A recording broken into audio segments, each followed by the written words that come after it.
The sky was thick with smoke, black and heavy, curling over the broken buildings of the mining district. The fire roared like a living thing, consuming everything in its path. Sparks jumped from collapsing walls and the heat made the air shimmer. No one thought anyone could survive inside. People ran through the streets, carrying what they could, screaming as the fire spread faster than any warning system could handle. Rissa, a dragonkin woman, moved quietly through the chaos. Her scales were dull from years of hard living, and her wings were too small to fly. She carried a small sack with scraps she had found that morning, hoping to trade them for food. She had no family, no home, and no one to protect her. Yet, despite the danger, she stepped closer to the burning buildings. There was something inside, something calling her. A faint cry reached her ears, almost lost in the roar of the fire. Her heart jumped. She crouched low, scanning through the smoke. The cry came again, weak and desperate. Rissa's mind raced. No one else would go in. The fire was too strong. But she could not ignore it. Without thinking about the danger, she ran toward the sound. Inside the building, the heat was unbearable. Flames licked the walls and the floor groaned under the fire's weight. Rissa moved carefully, her claws scraping against the burning wood.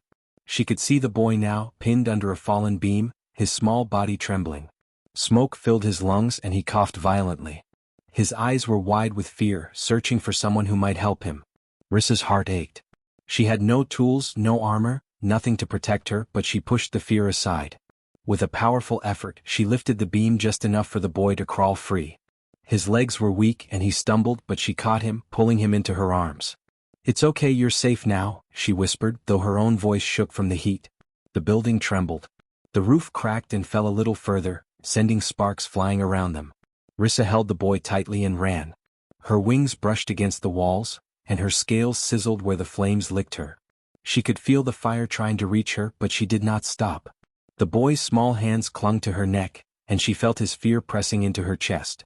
She focused only on one thing, getting out alive. Outside, the air hit them like a cold wave. The boy coughed and gasped, and Rissa lowered him gently to the ground.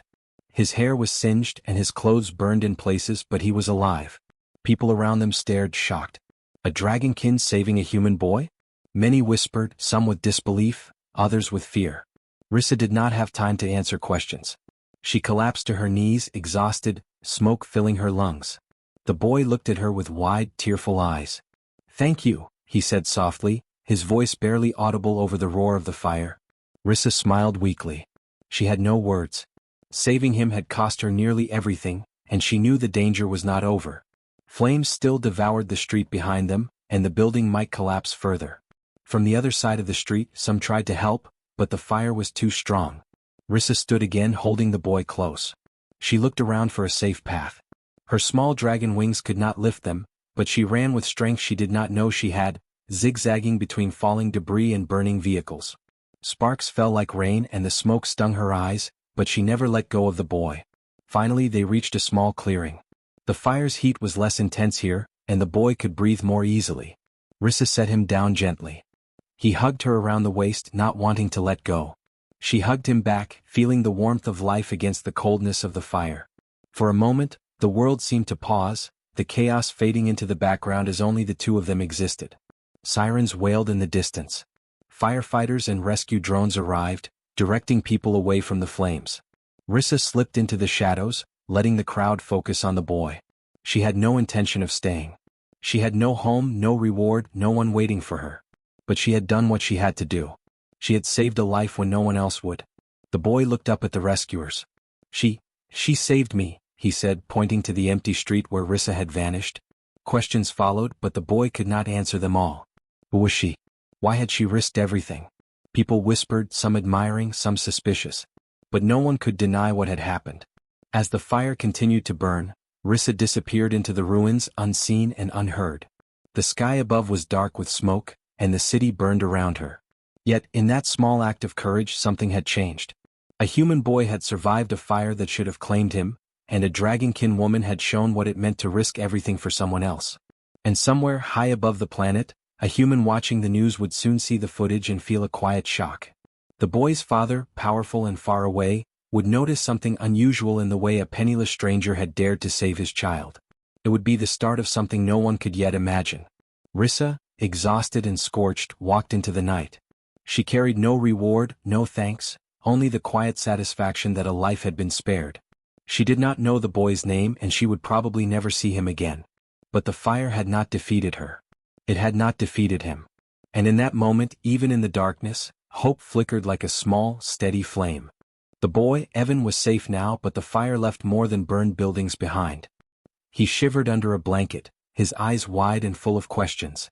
The emergency responders kept him close, but he could not stop thinking about the dragonkin woman who had saved him. He did not know her name.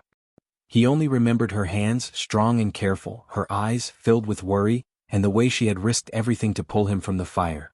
Meanwhile, Rissa had disappeared into the alleys and ruins of the district. She moved slowly, her body aching from the smoke and the heat. Her clothes were scorched, and her small wings itched where the fire had singed her scales. She could not rest in public, not now. People would ask questions she could not answer. Some might even try to accuse her of theft or trespassing. She had no identification, no papers, no family to speak for her. The world was not kind to someone like her. Evan's father, Commander Hale Vorn, received the reports far above the planet, aboard a human orbital fleet station. He was a tall, broad-shouldered man, used to giving orders and being obeyed. But nothing in his career had prepared him for a news report showing a penniless dragonkin woman dragging his son out of a burning building. His heart stopped for a moment. He had trusted his son to the city's safety systems, and yet this stranger had saved him with nothing in return. Hale's first instinct was anger, but it quickly gave way to something else, curiosity and a deep respect. He watched the grainy footage over and over. He noted her careful movements, her eyes scanning for danger even as she carried Evan to safety. "Who is she?" he muttered to himself. "And why did she risk everything for my son?" The city tried to find her. Authorities scoured the district, looking for the dragonkin who had entered the fire. Rumors spread among the survivors. Some whispered that she was insane, others that she had a hidden agenda. Few could imagine the truth. She had done it purely because she saw a life in danger and acted. But Rissa avoided everyone. She knew the streets, the ruins, the hidden paths where no human dared to look. She could vanish into shadows, and she did. Back in the emergency shelter, Evan could not stop talking about her. He told the volunteers everything he remembered. "She was so brave," he said. "She didn't care about the fire or the smoke. She just saved me." The adults listened politely but did not fully understand. A dragonkin living on the streets of a mining colony did not usually perform acts of heroism. Hale made a decision. He would find her. Not to punish her. Not to reward her. But to understand. He sent messages to local authorities, privately instructing them to trace anyone matching the footage of the woman. At the same time, he authorized a discreet search team. He wanted her located before the public turned suspicion into fear. Rissa sensed the search without seeing it. She moved quietly through abandoned corridors, avoiding the lights of drones and patrols. She knew the city's hidden paths better than anyone. Every corner, every shadow, every crumbling wall was her ally. She did not want recognition. She did not want thanks. She only wanted to disappear and survive another day. Despite her caution, she felt a strange pull. The boy's face came to her mind often, pale and frightened under the smoke. She had not seen him after the fire. She had no way to know if he was safe. The thought weighed on her more than hunger or exhaustion. Somehow, saving him had created a connection she could not ignore. Days passed. Hale's search team asked questions quietly to avoid alarming the public. They spoke to neighbors, vendors, scavengers, anyone who might have seen her. Many had, but no one could give a clear location. Rissa's existence was almost like a shadow. It slipped through gaps, unnoticed, until the moment it mattered. Hale became more certain that finding her would not be easy, but he would not give up. Evan recovered quickly. He returned home, but he could not stop talking about the dragonkin woman. His mother worried about his obsession. "She's gone, Evan," she said gently. "Don't think too much about someone you will never see again." But Evan shook his head. "I have to see her. She saved me." His determination reminded Hale of something important. Sometimes the smallest lives could reveal the greatest courage. Hale decided to take a risk. He left the orbital station and traveled to the planet himself, careful to remain discreet. He did not want to intimidate the dragonkin woman. He wanted to meet her, to show respect for what she had done, and to understand why a penniless stranger had acted with such courage. Rissa, meanwhile, stayed in her hidden quarters in the ruins. She ate what little she could find, kept her wounds clean, and avoided human contact. She had survived this long by being invisible. Yet now she felt a tension in the air as if the world had noticed her. She did not know why and she did not want to. She had already saved a life. Was that not enough? The first encounter between them would not be simple. She expected suspicion, fear, perhaps even anger. But Hale approached with quiet calm, respect, and gratitude. He spoke to her as if she were already trusted, acknowledging her act without demanding anything in return. Rissa, cautious but curious, listened. For the first time in years, someone treated her as more than a shadow. That night, she watched the stars through a hole in the roof of the ruined building. She thought of Evan, safe at home with his father. She thought of the strange man who had appeared, searching for her. And for the first time she felt that the world might be different. Maybe someone could see her for who she truly was, not just for her poverty, her species, or her scars. The debt she carried was not one of money but of action. She had saved a human life when no one else would. And now, somehow, the world had noticed. But would she let them close? Or would she remain in shadows, invisible as always? The answer would come soon. And when it did, it would change more than just her life. The city was quiet now, the fire reduced to smoldering ruins. Smoke still rose in thin streams, but the streets were calmer, littered with ash and broken glass. Rissa moved carefully among the rubble, her small wings folded tightly against her back. She had avoided everyone for days, staying in the shadows, scavenging what she could to survive. She did not want attention. She had no desire to meet humans, especially one as powerful as the boy's father. But today was different. She felt it before she saw it, a vibration in the air, a hum unlike anything in the city. The hairs on her neck rose. Something was coming, something big. She crouched low, blending into a collapsed building, her eyes scanning the sky. Then the sky split. A ship descended from orbit, silent at first, then roaring with power. It was sleek, human, and precise, carrying the insignia of the orbital fleet. Rissa's heart raced. Humans from orbit rarely came to the streets, not without reason. And she had a strange feeling this was about her. Commander Hale Vorn stepped out first, his boots touching the rubble with calm authority. He wore his uniform, spotless even in the dust, and carried himself with a presence that commanded attention. The crowd in the streets froze. Children stopped crying. Adults held their breath. Even some of the scavengers paused in their work. Hale's eyes scanned the area, and then he found her. Rissa tried to shrink into the shadows, but it was too late. His gaze locked on hers, not with anger, not with fear, but with respect. He took a few steps forward, slowly, deliberately, showing that he meant no harm. "You are Rissa," he said, his voice steady. "You saved my son." She stiffened. He knew her name. Oh. She did not answer.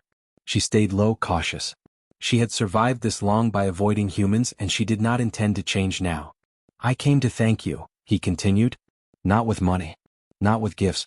But with something you deserve, recognition. Your courage, your action, saved a life." The crowd murmured. They were used to humans demanding, taking, punishing. Rarely did they see a human approach someone weaker with only gratitude. Rissa's curiosity stirred, but she did not move. Hale gestured to the boy, Evan, who had been brought along. He ran forward, eyes wide, and hugged Rissa's legs. "You saved me," he cried.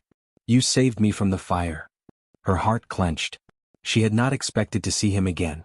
The sight of the boy, alive and safe, brought a warmth she had almost forgotten. She knelt slightly, allowing him to cling to her. For a moment the world seemed to vanish, leaving only the three of them, the boy, the dragonkin woman, and his father. Hale watched silently, letting the boy speak his thanks. When Evan finally let go, Hale knelt as well, lowering himself to Rissa's level.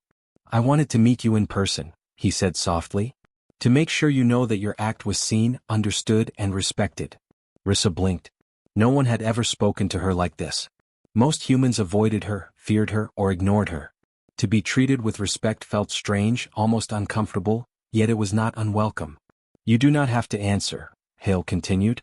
"I am not here to punish. I am here to thank. I know you took great risk and you had no reason to do it.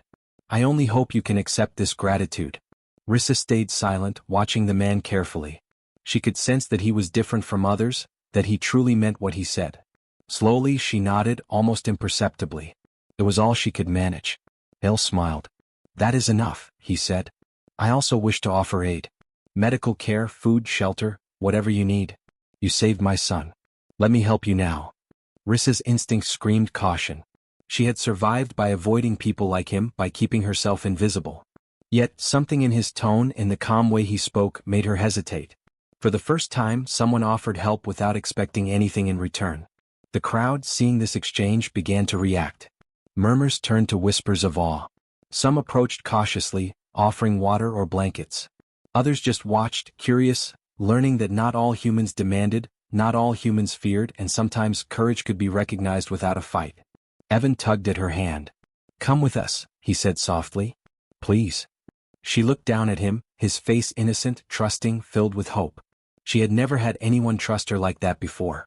She felt a strange pull in her chest, a warmth that had nothing to do with fire or survival. Hale extended his hand and finally Rissa allowed herself to take it. She stood, feeling the eyes of the crowd on her, but also a small sense of safety she had not felt in years. The orbital officer did not push, did not question, did not demand. He simply walked beside her, giving her space to choose. As they moved toward the waiting ship, the city seemed to pause. The ruins, the fire, the smoke, all became a backdrop for a small but powerful moment. A human choosing respect over fear, gratitude over suspicion, and a dragonkin woman beginning to trust for the first time. Above, the orbital ship hummed with energy, the engines glowing faintly against the twilight. It carried no weapons today, only people willing to see courage where others might see weakness. Rissa stepped aboard carefully, glancing back at the city she had called both home and prison. For the first time she felt a small sense of hope that life could be more than survival in the shadows. And somewhere deep inside, she understood that this encounter would not be forgotten. The boy, the man, and the quiet act of respect, they had changed something fundamental. Not through power, not through fear, but through recognition of courage and selfless action. The sky had answered, and for Rissa, it had brought a new path, one she was not sure she was ready for, but one she could no longer ignore. Rissa stepped carefully onto the platform of the orbital ship, her wings folding tightly against her back. She had never been inside a human vessel, especially not one from the fleet, and the quiet hum of machinery filled her with unease. The lights were bright, clean, and organized in ways she had never seen on the streets below. For the first time she felt the weight of being noticed, and it made her uneasy. She was used to being invisible, unnoticed, and safe. Commander Hale walked beside her, his presence calm and steady. He did not rush her, did not demand answers. Instead he offered a simple smile. "Take your time," he said. "You don't need to answer anything you are not ready for." Evan ran ahead, pointing excitedly at everything he had never seen before. "Look at the lights," he said. "And the buttons. And the windows, you can see the whole city from up here." Rissa smiled faintly at his excitement.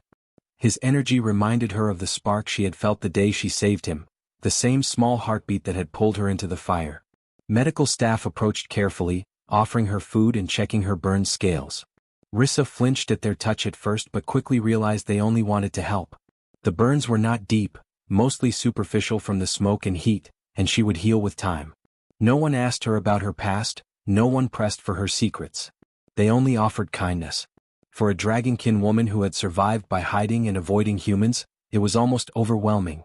Hale led her to a private observation deck, overlooking the planet below. The city was still smoldering, but it looked different from above. The fire no longer seemed like destruction alone, it was also a reminder of what had happened, of courage and survival. "Do you see?" he asked. "This is what humans can choose to see. Not only the flames or the ruins, but the actions that rise above them."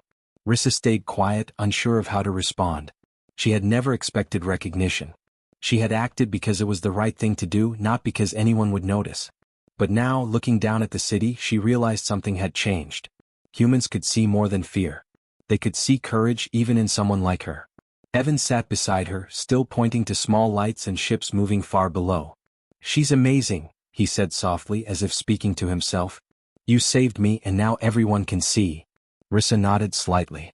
She did not know what everyone meant, but she felt the boy's gratitude fill the empty spaces she had carried for years. Hale watched them quietly, giving the moment space. "Your actions matter," he said finally.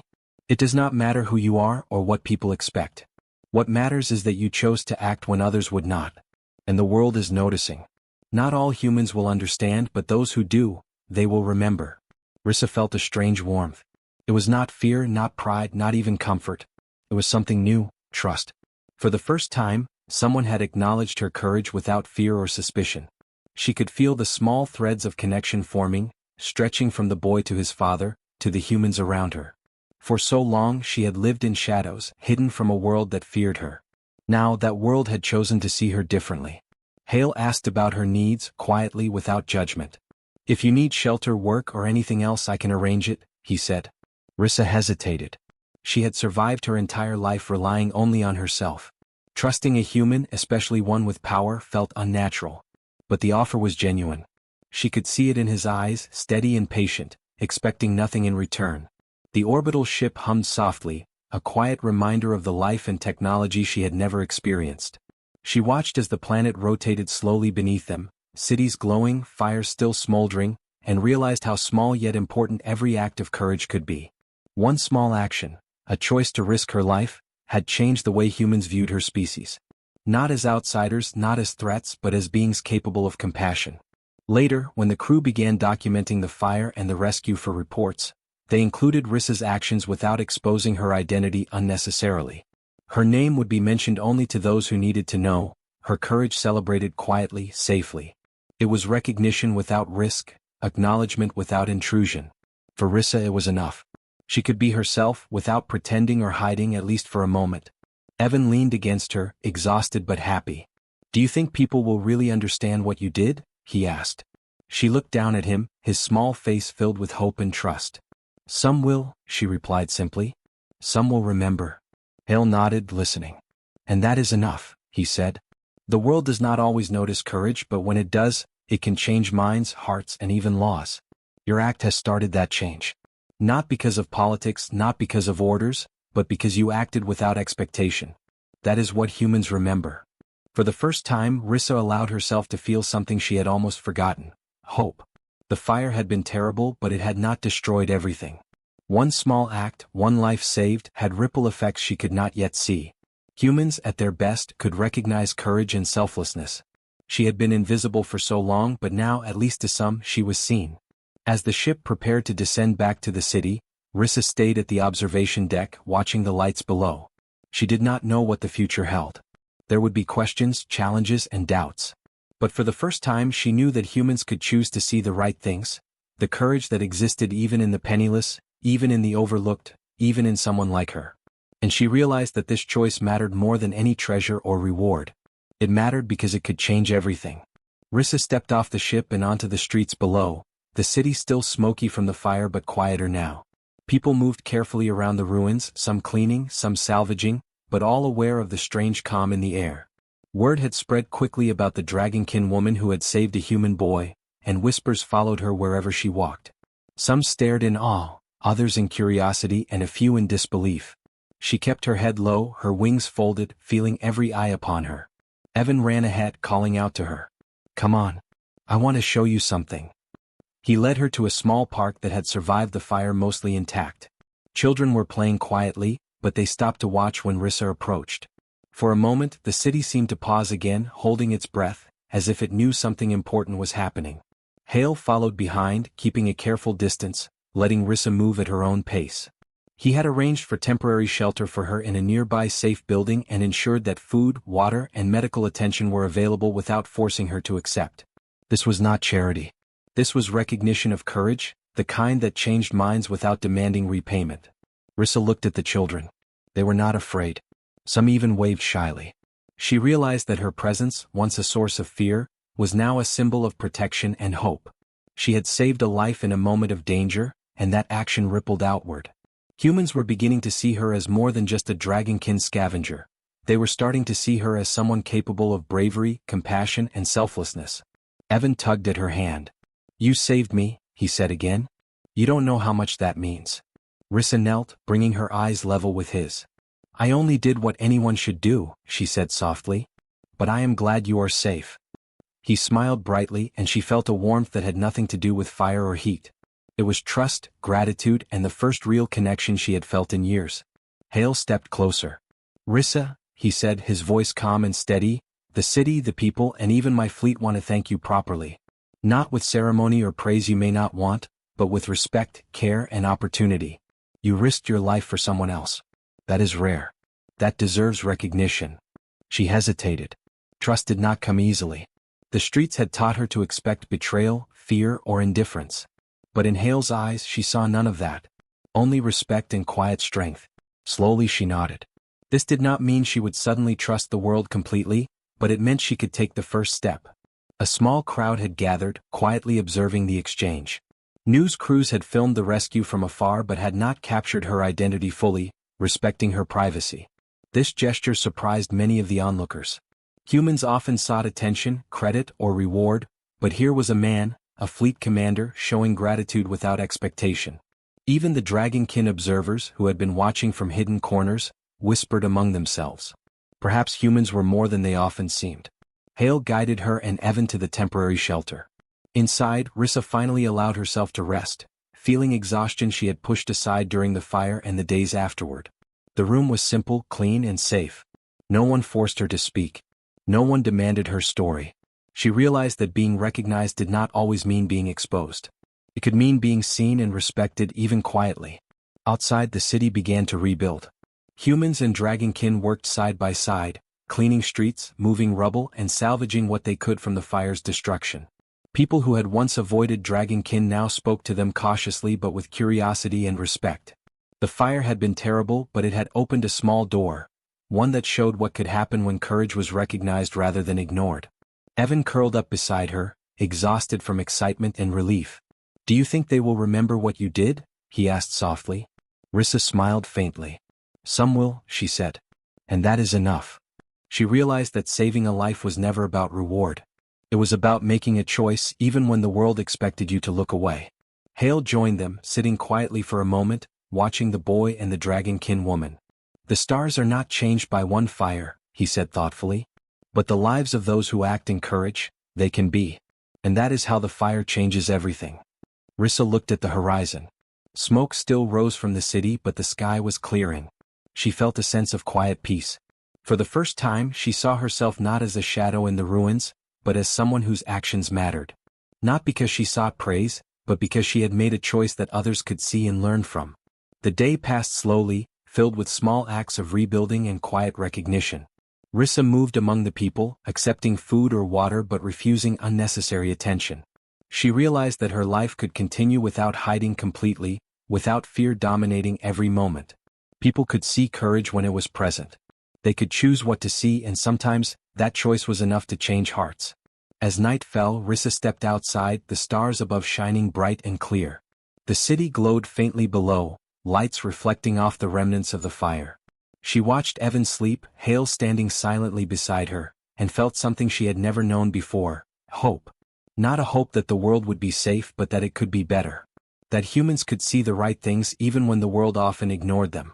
She took a deep breath. The fire had taken much, but it had given more. Courage had been seen.